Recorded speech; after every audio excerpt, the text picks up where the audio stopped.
Aleluia!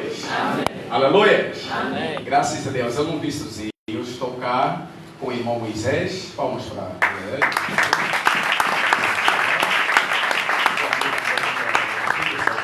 atrás. O pai já disse tudo. Agora já não somos só mais pais espirituais, né? Tem que ser também pai biológico, né? Para completar, graças a Deus. Sem mais delongas, então, nós vamos viajar para o livro de Gênesis. Abra sua Bíblia no livro de Gênesis. O livro de Gênesis é o primeiro livro da Bíblia, pela graça do Senhor. Graças a Deus. Gênesis, no seu capítulo de número 3. Gênesis, capítulo de número 3. No seu versículo de número 9. Diz assim a palavra do Senhor. Amém. Diz assim a palavra do Senhor. Amém. Diz assim a palavra do Senhor. Amém. E chamou o Senhor Deus a Adão e disse-lhe: onde estás? Aleluia. Amém. Podemos fechar as nossas Bíblias em nome de Jesus. Graças ao Senhor, Salvador Jesus Cristo. E nós cremos que no dia de hoje todos nós viemos para ouvir a palavra do Senhor. E a palavra do Senhor é a maior riqueza que a igreja tem para podermos esperar e nos alimentar espiritualmente em Cristo Jesus. Nós queremos agradecer ao apóstolo Francisco pela graça do Senhor, pelo convite, a toda a liderança da igreja, por nos formular o convite de estarmos cá e hoje partilharmos uma palavra em nome de Jesus. Aleluia. Então, geralmente em vários lugares que nós passamos para ministrar, nós temos sempre preparado uma palavra e o Senhor prepara outra. Então, mas depois o Espírito Santo sabe como poder acertar. Aleluia. Nós gostamos primeiro de ensinar e então lá atrás, ou lá em frente, então, se pudermos glorificar, vamos glorificar. Mas nós gostamos um pouquinho de mais atenção enquanto estivermos a transmitir a palavra. Graças a Deus. Então, nós estamos no livro de Gênesis. E nós sabemos que a palavra Gênesis, né, do hebraico antigo, significa princípio. Gênesis é o primeiro livro da Bíblia, embora não venha a ser o primeiro livro a ser escrito. Nós sabemos que na organização da tradução grega da Septuaginta, né, quando naturalmente os grandes sábios antigos sentaram para fazer a compilação dos 66 livros da Bíblia, eles entenderam colocar o livro de Gênesis em primeiro lugar, na medida em que Gênesis significa princípio, e não só. Em Gênesis vamos encontrar a história mais antiga do universo, onde nós vamos denotar que necessariamente Deus começa a criar todas as coisas, coloca o homem no jardim do Éden, etc. Então essa é a razão pela qual o livro de Gênesis é encontrado no princípio da Bíblia Sagrada. Mas o livro mais antigo escrito não foi o livro de Gênesis. Alguns entendem, certos autores, entendem que necessariamente o livro mais antigo escrito foi o livro de Jó. É por essa razão que quando nós pegarmos o livro de Jó para começarmos a estudar, dificilmente vamos conseguir fazer o enquadramento de onde Jó necessariamente pertencia. Em Jó você não vai encontrar Deus de Abraão, de Isaac e de Jacó. Não sabe se vai enquadrar no tempo de Adão, no tempo de Sete, no tempo de Matusalém, se vai enquadrar depois da Arca de Noé, ou se vai enquadrar depois de Moisés. Mas quando nós pegarmos o livro de Gênesis, ou seja, de Jó, simplesmente vamos encontrar a dizer: havia um antigo homem chamado Jó, da terra de Ur dos Caldeus. Então, naturalmente, era da terra de Ur dos Caldeus. E se nós fazermos bem as contas, terra de Ur dos Caldeus é a terra onde Abraão sai. Porque Deus fala com Abraão dizendo: Abraão, levanta-te da tua parentela para a terra que eu te mostrarei e far-te-ei uma grande nação. Abençoarei a quem te abençoar, amaldiçoarei a quem te amaldiçoar. Então nós estamos a ver Deus a separar Abraão de uma terra chamada terra de Ur. E necessariamente Jó também fazia parte da mesma terra de Ur. O que significa que se for para nós fazermos uma compilação, parece que na terra de Ur dos Caldeus, Abraão não era o único justo naquela cidade. Abraão não era o único que necessariamente estava ali. Já havia um homem chamado Jó, que não era profeta, não era apóstolo, não era mestre, não era doutor da palavra, não era rei, não era sacerdote, mas era um homem que necessariamente era temente a Deus, e a Bíblia vai lhe tratar como um homem na terra de Ur dos Caldeus. Diga amém. Amém. O que significa que desde a antiguidade Deus sempre falou de várias maneiras, sempre Deus levantou vários homens para poder tratar. Só que a par dos vários homens pela qual Deus quer tratar, Deus sempre trata com um. O que significa que Deus pode levantar vários homens, colocar em cena, mas Deus sempre levanta um homem para poder entrar em cena. O que significa que é o mesmo que nós vamos denotar no tempo de Elias. Parecendo que Elias era o único profeta em ação. Quando você começa a ler a Bíblia, vai pensar que a história de Elias em ação aqui, Elias entrou, Elias fez isso, Elias fez ali, Elias fez aquilo. Parece que Elias é o único profeta em ação. E quando você começa a ler a Bíblia, você fala, uau, que tamanho profeta, o único profeta em ação. Mas quando começares a ler com muito cuidado, vais dar conta que Elias não era o único profeta que estava em atividade. Vai dar conta que Elias, até mesmo ele pensava que era o único profeta em atividade. Mas Elias não era o único, tanto que ele vai no monte e vai dizer, Senhor, só restei eu sozinho e todos os demais apostataram. Deus vai dizer, Elias, ainda tem ali 7.000 varões que não se prostraram diante de Baal. O que significa que Deus confundiu a mente de Elias pensando que ele necessariamente era o único profeta. Muitas das vezes nós não sabemos localizar exatamente aonde nós estamos, porque pensamos que aonde nós estamos nós somos os únicos. Por essa razão você vai ver Deus, quando aparece no livro de Gênesis capítulo 3, nós vamos denotar que antes desse versículo 9 que nós acabamos de ler, necessariamente Deus começou a estruturar todas as coisas. Deus começou a criar o universo. E quando Deus vem para criar o universo, a Bíblia vai dizer, no princípio, Deus criou os céus e a terra. E a terra era sem forma e vazia. O que significa que no princípio do princípio, Deus simplesmente criou os céus e a terra e colocou ali. Mais tarde, muito mais tarde, há uma separação de milhões de anos que provavelmente ninguém sabe quanto tempo passou para Deus agora começar a estruturar as coisas. É por essa razão que no versículo 1 vai dizer Deus criou os céus e a terra, tem logo ali um ponto. E depois vai dizer, e a terra era sem forma e vazia. Havia escuridão sobre toda a superfície e o Espírito de Deus movimentava-se sobre as águas. O que significa que antes que Deus dissesse haja luz, primeiramente houve movimento do Espírito Santo sobre as águas.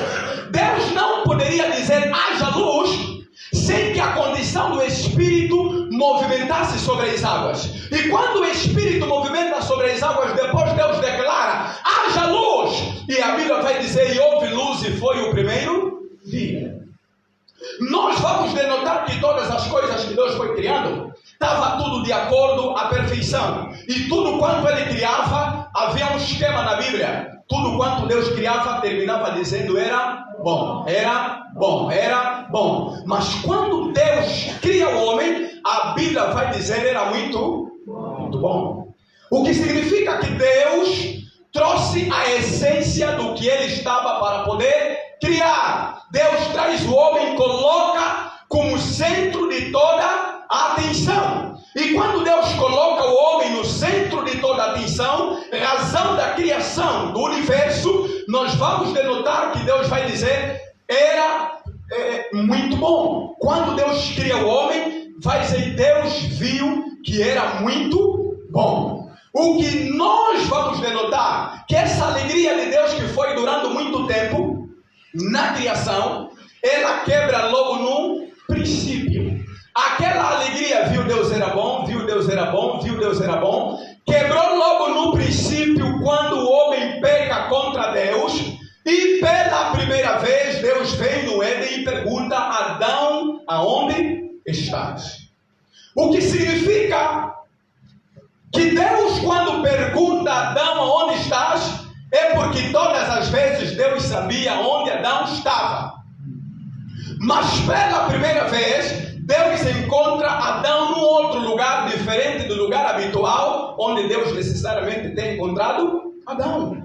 Adão não estava no lugar ideal e habitual, onde necessariamente Deus o encontrava todas as manhãs na viração do dia. Porque quando nós lermos a Bíblia, vamos compreender que necessariamente todas as tardes Deus visitava Adão no jardim de Éden. Mas pela primeira vez Deus está a dizer: Adão, aonde estás? E Deus vai dizer: será que comestes do fruto que eu proibi? Isso traz um desafio teológico na interpretação deste versículo. Por quê? Porque nós sabemos, todos nós, que Deus tem determinados atributos comunicáveis e atributos incomunicáveis. Os atributos comunicáveis de Deus são conhecidos como amor, santidade e misericórdia. O que significa que você pode ter amor, você pode ser santo e você pode ser um homem misericordioso. Deus também tem um atributo da graça. Você pode ser um homem gracioso. Entretanto, Deus tem atributos incomunicáveis. Atributos que Deus não comunica com nenhum ser humano. Por exemplo, Deus tem um atributo de ser o soberano. Fora de Deus não existe um outro soberano. Deus tem um atributo de ser omnipotente. Não existe um outro ser que poderá ser omnipotente. Deus tem atributo de ser omnisciente. Não existe um outro ser que virá ser omnisciente. Deus tem um atributo de ser omnipresente. Não haverá um outro ser, um anjo, um ser humano que virá ser omnipresente. Somente estes atributos pertencem exclusivamente a Deus.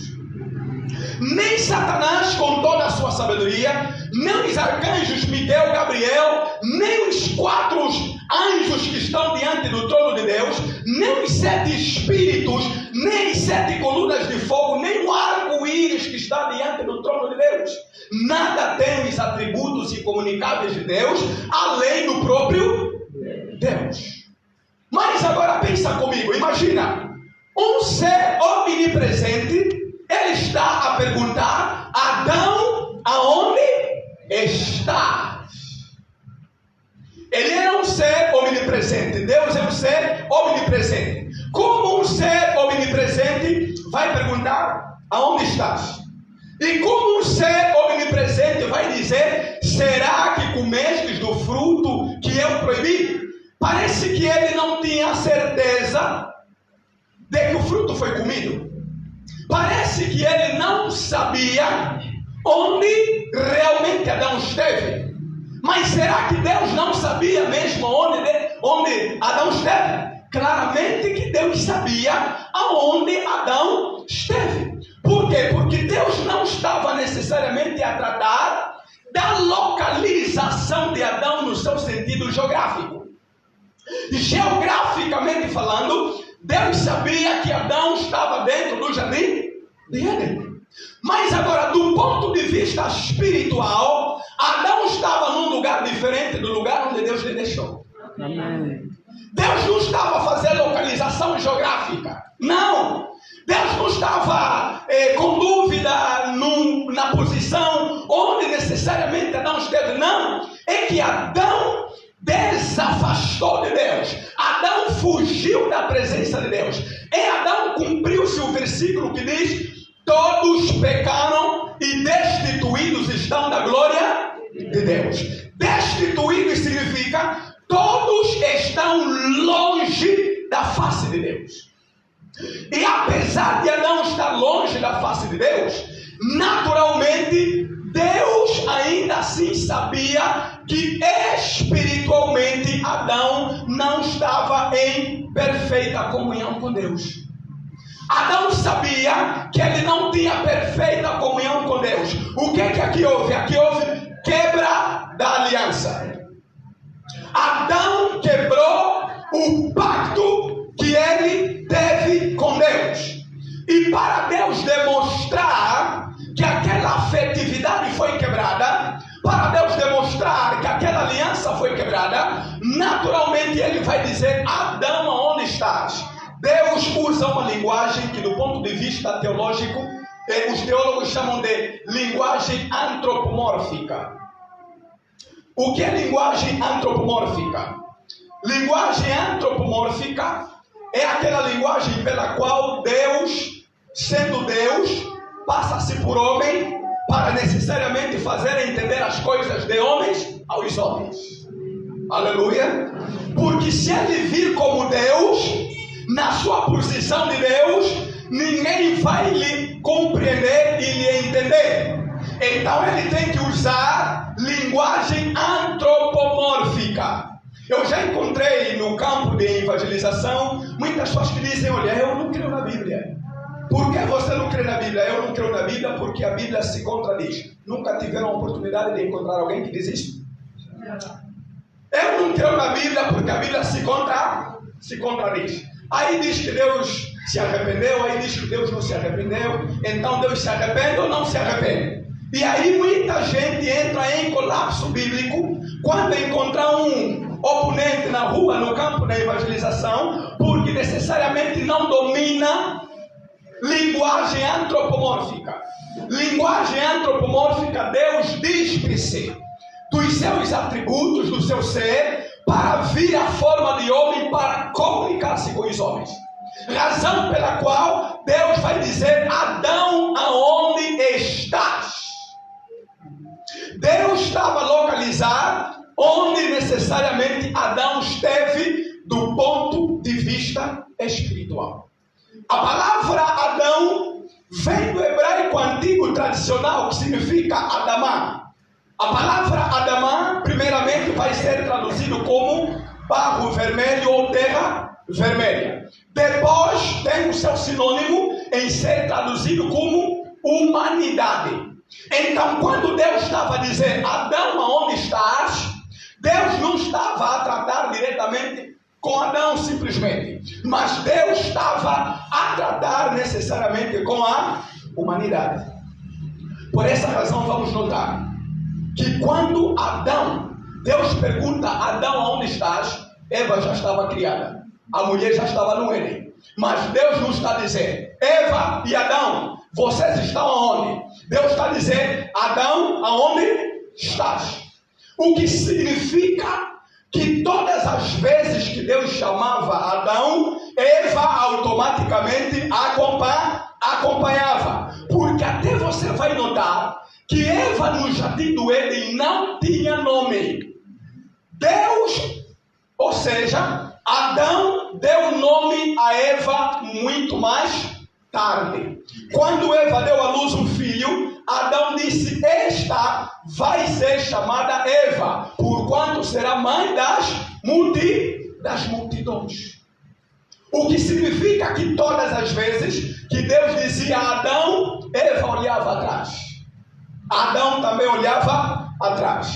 Só que a própria palavra Adão, significando barro vermelho ou humanidade, profeticamente falando, quando Deus estava a dizer: Adão, onde estás? Deus estava também a dizer: humanidade, aonde estás?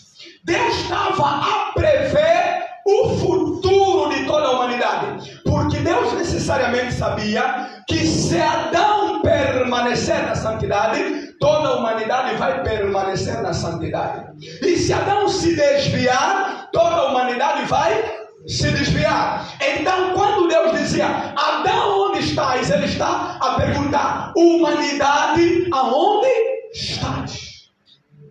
Quem é a humanidade? Eu e você.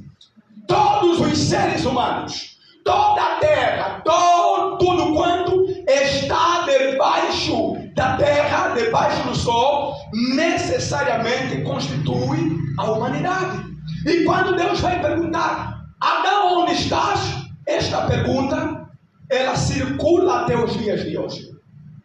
Hoje, você e eu somos o Adão pela qual Deus continua pregando, exortando, chamando, clamando, dizendo: aonde estás? A mesma pergunta que Deus fez Adão, Deus ele faz de hoje, Deus faz no mundo inteiro. Quando você vai para a rua, começa a evangelizar, distribuir folhetos, o que você está a cumprir? Estás a cumprir com aquilo que Deus fez. Adão, onde estás? Porque você sabe que aquela pessoa que não está em Deus, necessariamente está fora de Deus. Hoje nós estamos dentro da igreja. Hoje nós estamos dentro da igreja. Se a igreja de Deus no sentido físico fosse a Arca da Aliança, então todos nós estamos dentro da Arca da Aliança. Mas nós estamos a viver tempos em que existem pessoas que estão perdidos dentro da igreja. Nós estamos a viver tempo em que existem muitas pessoas perdidas dentro da igreja. Não existe maior atrocidade na vida de um cristão do que tornar-se perdido dentro da igreja. É muito preocupante. Você não pode dizer, não, eu estou perdido, como estou já próximo da igreja, então qualquer coisa é só dar um toque no apóstolo e eu vou me concentrar outra vez. Facilmente, as pessoas perdidas dentro da igreja dificilmente se encontram com Deus. É mais fácil estar perdido fora da igreja do que estar perdido dentro da igreja. Porque quando você está perdido dentro da igreja, nós vamos entender que você já está salvo. Nós vamos entender que contigo todo o problema está resolvido. Nós vamos entender que você, sendo nosso irmão em Cristo Jesus, naturalmente você está dentro da Arca da Aliança. Porque a igreja, no seu sentido físico, não deixa de ser um protótipo do tipo da Arca da Aliança. O irmão está sempre nos cultos, a irmã está sempre nos cultos, o irmão está sempre no coral, a irmã está sempre no coral, o irmão vem sempre cedo, é sempre o primeiro a chegar e o último a sair. Qual é a conclusão que nós, não sendo oniscientes, vamos ter? Que o irmão está em boa comunhão com Deus. Que a irmã está em boa comunhão com Deus. Ela canta sempre, ela bate palmas sempre, ela celebra sempre, ela dá glória a Deus sempre. E nós vamos concluir que esta pessoa logo está com Deus. Mas quando fazemos a vistoria, vamos ter notar que esta pessoa, Deus continua sempre chamando. Castro, aonde estás? Margarida, aonde estás? João, aonde estás? Salvador, aonde estás? Mário, aonde estás? Cada um de nós, Deus continua chamando até agora, dizendo, aonde estás? E onde cada um de nós está? Eu não sei onde você está. O apóstolo não sabe aonde você está. A mamã, a pastora, não sabe aonde você está. O secretário da igreja não sabe onde você está. O catequista não sabe onde você está. A líder das mulheres não sabe onde você está. O líder da intercessão não sabe aonde você está. Tudo quanto ele vai te dizer que você está aqui dentro da igreja.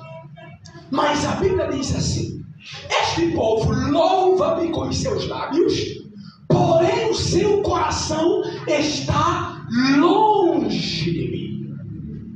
O que significa que nós precisamos nos reencontrar. Estar em Deus não é o ato de simplesmente todas as vezes vir no culto. Estar em Deus não é o ato de todas as vezes participar das atividades da igreja.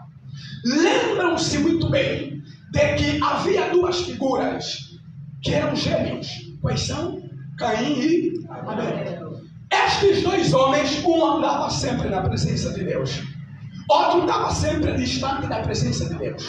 Só que Caim era muito presente e muito apto em montar altar. Provavelmente Abel aprendeu mais de Caim, seu irmão, como montar altar. Caim era perito em montar técnicas de altar. O altar você faz assim, coloca assim, organiza assim, pega o sacrifício, mata e ora para o Senhor. Mas o coração de Caim estava longe daquilo que era a essência. Assim muitos de nós temos tido naturalmente o mesmo comportamento. Pessoas boas em montar altar, boas em montar organização, boas em estar presente nos cultos, bons em fazer aquilo e acolá, mas a nossa vida espiritual, enquanto o altar singular, encontra-se quebrado. E Deus hoje pergunta: altar, altar, aonde estás? Porque a nossa vida é uma vida de altar, a nossa vida é uma vida de oração, a nossa vida deve ser uma vida de adoração, de busca contínua espiritual diante de Deus. Quantos de nós, de forma particular, morremos espiritualmente há muito tempo? Quantos de nós, de forma particular, hoje eu não quero ser profeta para dizer, olha, não, aquele irmão, aquela irmã aí quebrou vida de oração. Não precisa. A pergunta é: quantos de nós temos a vida espiritual saudável?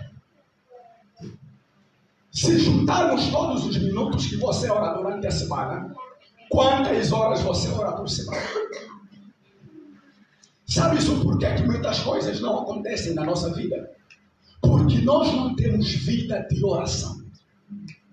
Vida de oração muda o quadro de todas as coisas. Provavelmente Adão, quando peca, já havia abandonado a vida de oração há muito tempo. O coração dele estava, mas e se eu tocar naquela fruta que Deus proibiu, o que vai acontecer? Ao invés de concentrar-se na oração, estava sempre a filosofar. Por que Deus disse para não tocar aquilo? Metia joelho no chão para orar, lhe vinha na mente, olha, por que Deus mandou proibir aquilo ali? Eva metia joelho no chão para orar, vem ao pensamento, olha, por que aquilo ali está proibido? E a ocasião, como faz o ladrão, aparece a serpente. Quantos de nós estamos com vida espiritual quebrada? Quantos de nós levamos vida de oração ininterrupta? Quantos de nós temos altar com fogo não pintado, mas fogo verdadeiro? A oração tornou-se o produto mais caro dentro da igreja.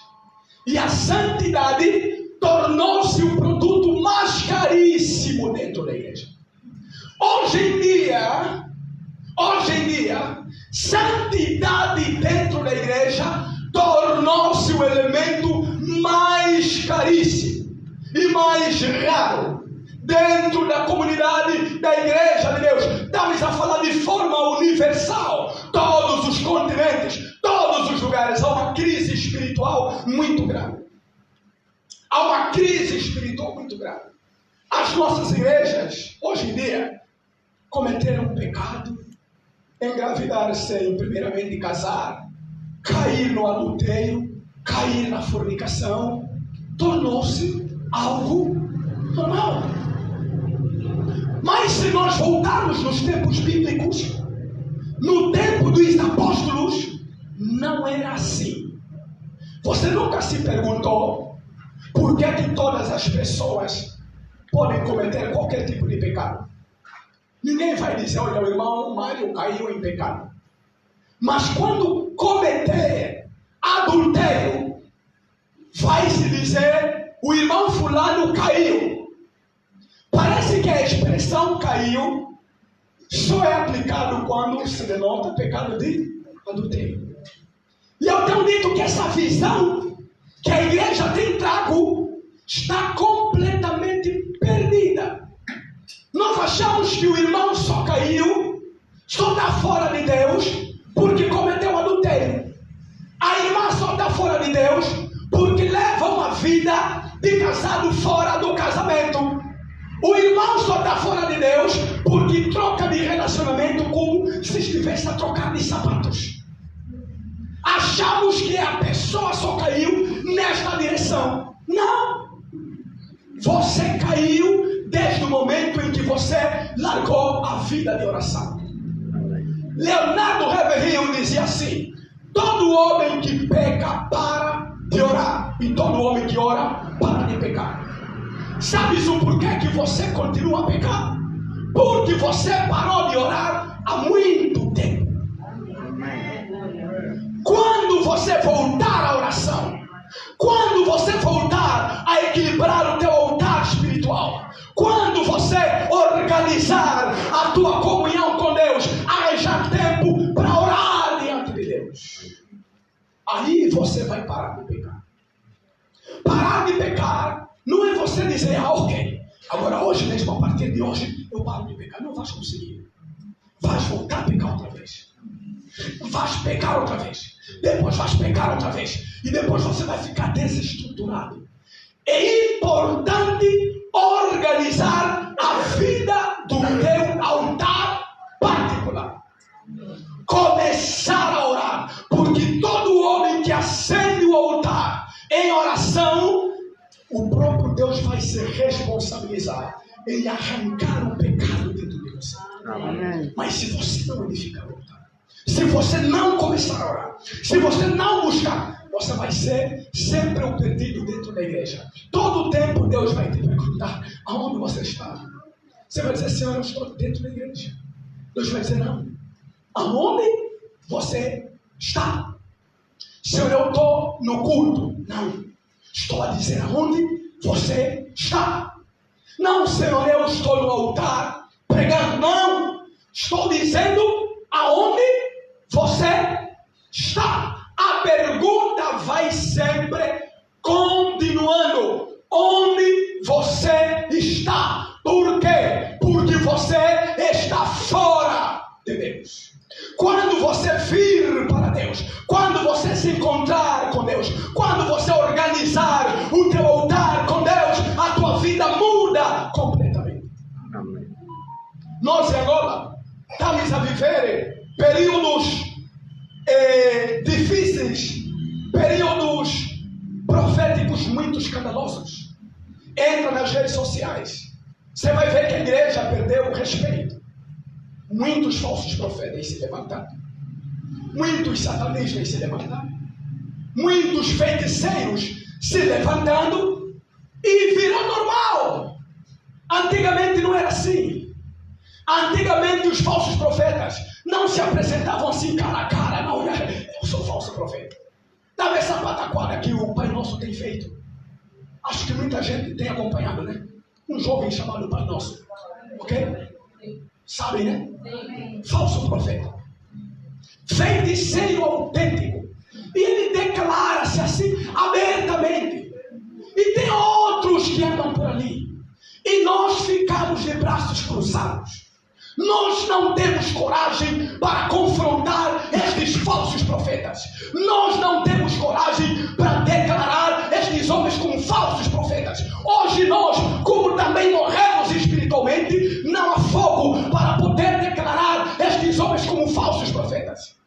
Alguém disse, apóstolo, você não tem medo de declarar essas pessoas como falsos profetas? Eu disse, não tenho medo. Pedro e Samuel, falso profeta. Cacó Filipe, falso profeta. Pai Nosso, falso profeta. Hugo Zé, falso profeta. Essas pessoas todas que são promovidos por estes meios de comunicação estão abafando Angola. Estão abafando o mundo inteiro. E há muita gente que até hoje tem dúvida. Mas Pedro e Samuel também é falso profeta? Sim. Pedro e Samuel é falso profeta. Como você vai diagnosticar que o fulano é verdadeiro profeta e o fulano é falso profeta? Verdadeiro profeta, igreja, escuta bem. Verdadeiro profeta não se nota necessariamente no quanto a sua igreja está cheia. Nós temos pensado, não, o fulano está carregando uma igreja muito grande com mais de 100 mil almas. Então este é verdadeiro, porque tudo quanto ele faz, as pessoas lhe seguem. Não. Falso profeta nota-se na maneira como prega o evangelho. Para você notar um falso profeta, tem dois elementos. Elementos objetivos e elementos subjetivos. Elementos subjetivos estão ligados à pessoa e o caráter do profeta. Se o profeta vive uma vida diferente do evangelho, por mais que pregue evangelho verdadeiro, aquele é falso profeta.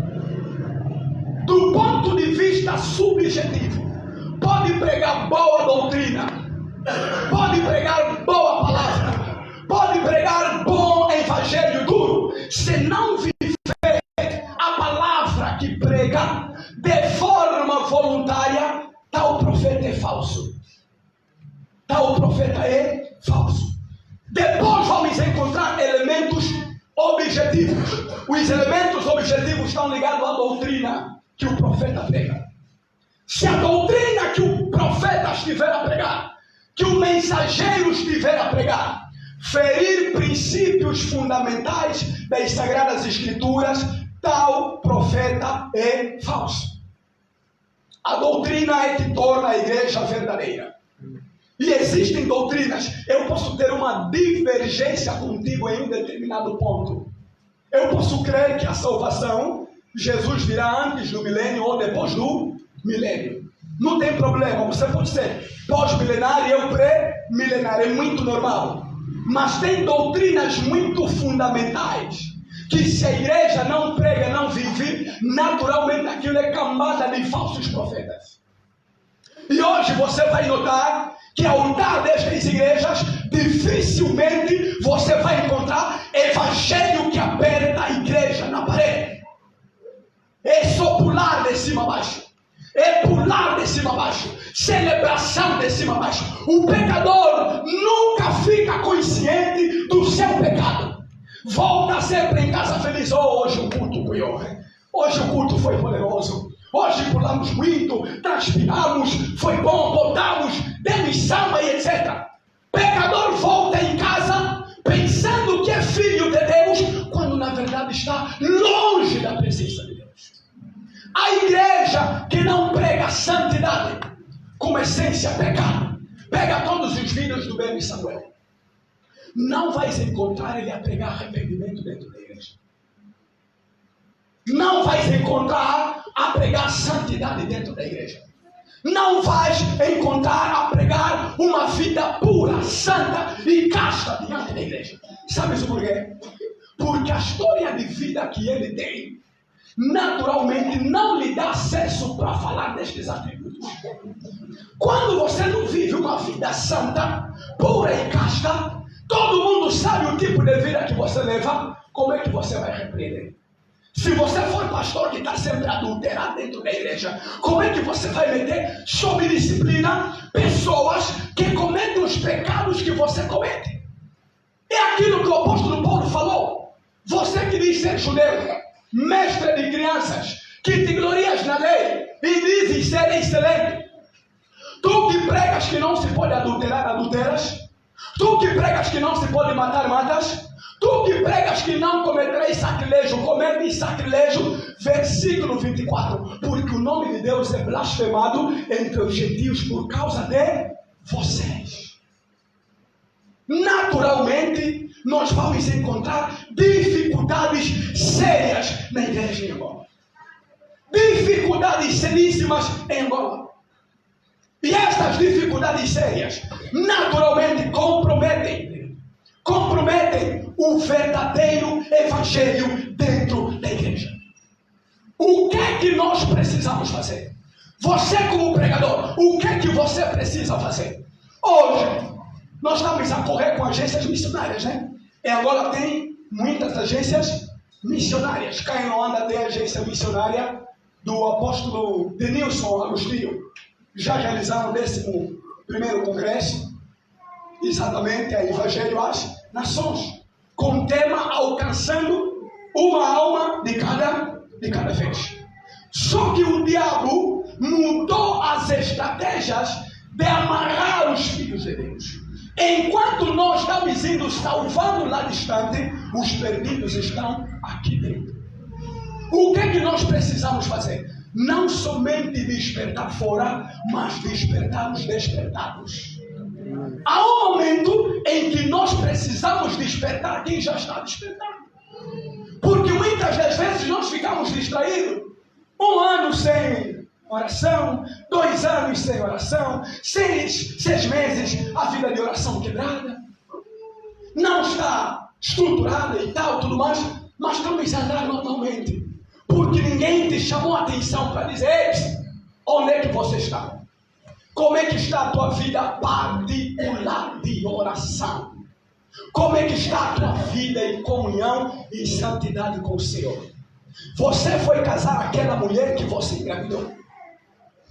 Você foi assumir os compromissos dos pecados que você cometeu?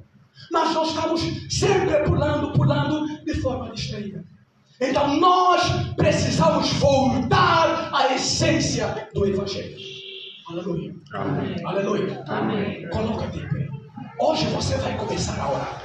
Não bate palma. Hoje você vai começar a orar.